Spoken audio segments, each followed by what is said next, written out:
Welcome back to the channel. In today's video, I'm going to show you how to put music from laptop to USB in a very simple way. So let's get started. First, open the folder where your music files are stored.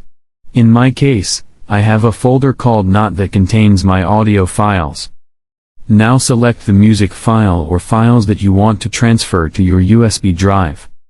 Open that file and play. If music works, then close the file.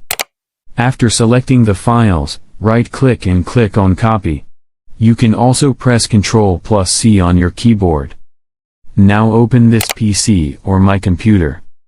At this point, you may not see a USB drive connected yet.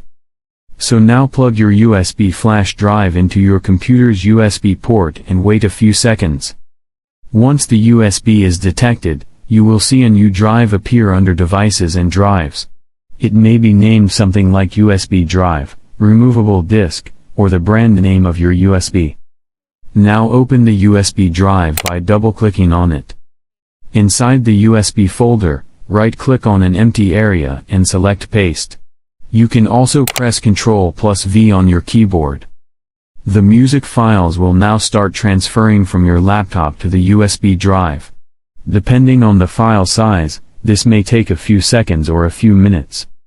Once the transfer is complete, your music is successfully stored on the USB drive and can be played on other computers, car stereos, TVs, or supported devices. And that's it. If you like this video, make sure to give it a thumbs up, then subscribe to the channel, and don't forget to press the bell icon so you never miss any new updates.